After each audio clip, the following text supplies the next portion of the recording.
We are now joined in studio by Cliff Bumgardner, director and co-producer, along with friend of the show, Chris Lee, his over at WRAL, Cliff's co-producer, of the documentary When Giants Walked Here. It's premiering on PBS.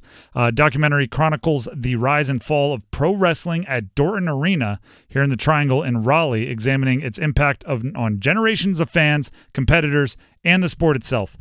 Cliff, thank you for joining us here in studio. Yeah, man. Thanks for having me. I've heard you started working on this doc like 3 years ago. Yeah. So after that long trek, how can people watch it? Like, how excited are you to put this out to the public? Man, we're so excited. We're at that point of like we're excited and also like ready for it just to be out. Like I'm exhausted of everything it's taking to get here. Yeah, this Thursday, PBS North Carolina, 10 p.m. It'll be live on television. You can watch it, but you can also go ahead right now and get the PBS app. It's a free app. And as soon as the film is done on television, it will be available for streaming on the app all over the country. So if you're listening to this, you're in town, you're going to be somewhere else on Thursday, you can watch it anywhere. Now, I haven't watched it, but I've read up on some of the doc.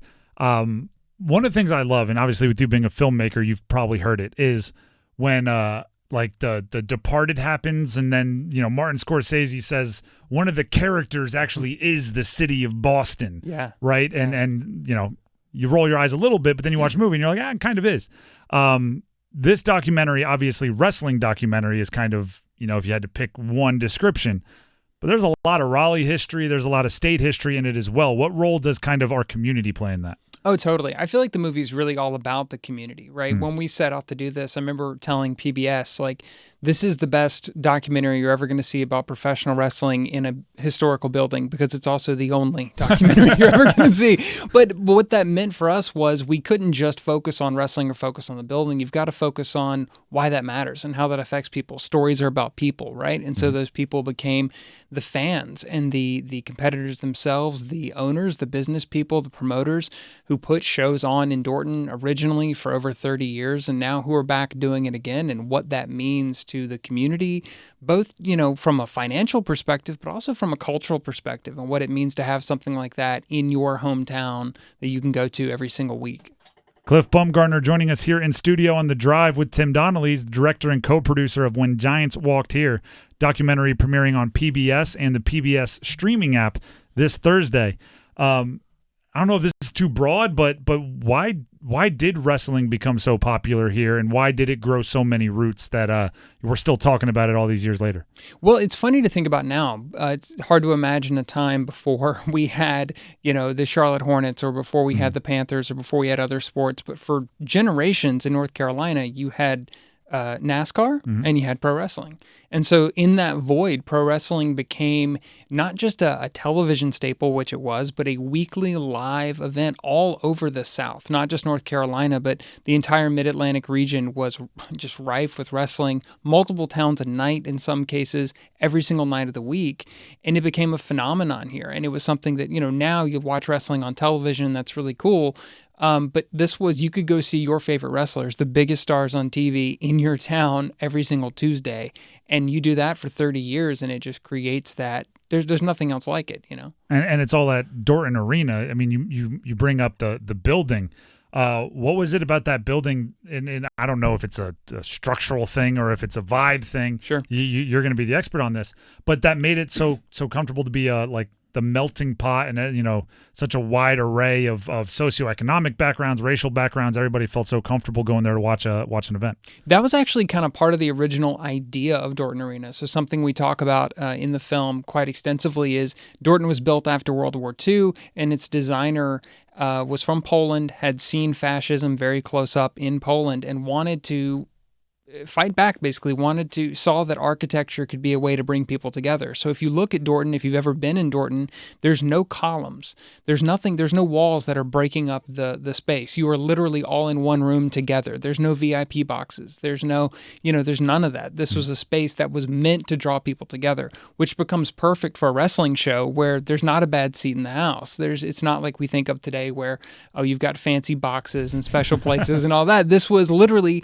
the farmer's kid sat next to the scientist kid. There's stories of North Carolina governors sitting in there and watching wrestling matches. I mean, this was everybody in one space, and wrestling kind of achieved what Dorton's designers had hoped for. Cliff Bumgardner, director and co-producer of the documentary When Giants Walked Here, chronicling the rise and fall of pro wrestling at Dorton Arena in Raleigh. I want to hit on that it's the rise and fall. Yeah. Everything you're saying sounds awesome, right? It sounds like a great arena, great events, awesome people, everybody's enjoying themselves. How does something like that not, like, why are we not talking about, it's Tuesday, why it's raining outside today, why are we not talking about going to catch a wrestling event? The shortest version of that is that wrestling became less regional.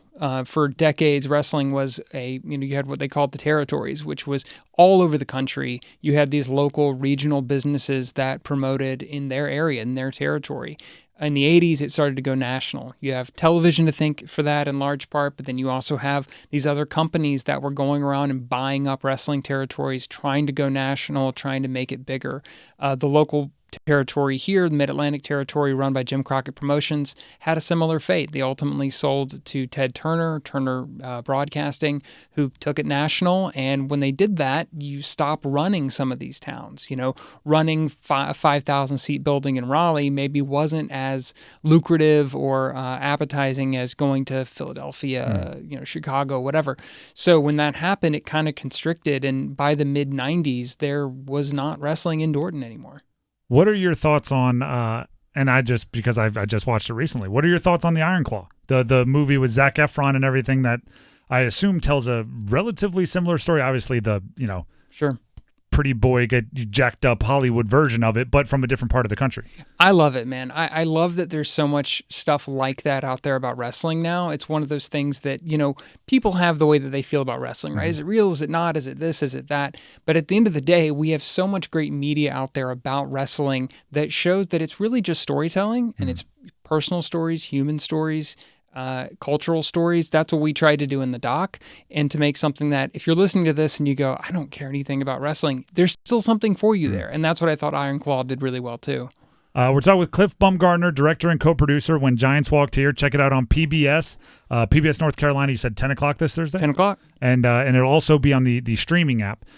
Before we let you go, I feel like when we have like big wrestling fans here, we have to ask, right? You said, you could go and see your favorite wrestlers at Dorton Arena. Who are your guys? Who are the ones that made you fall in love with the entirety of professional wrestling? My first love as a kid was Sting. Okay. I had the big... You're getting a nod from our producer, Dennis Cox. Absolutely. I had the big Sting plushie. If anybody remembers the ads in the 90s where they had these big plushies, and the ad is just Sting fighting a kid in a house for some reason. It's the strangest ad to advertise these things. I had that growing up. Sting was a big guy of mine. Got older, it was Triple H, who now actually runs WWE, which is pretty cool. And these days, I'm a big CM Punk fan. Okay. Pretty divisive guy, but I'm on his side. I was going to say, bold to come out as a CM Punk guy when you want everybody to be watching I the documentary. I know, right? The documentary is When Giants Walked Here, premiering on PBS Thursday at 10. There's some screenings and stuff, but I assume they're all booked up. Pretty much. We're pretty much sold out now. The documentary chronicles the rise and fall of pro wrestling at Dorton Arena in Raleigh, examining its impact on generations of fans, competitors, and the sport itself.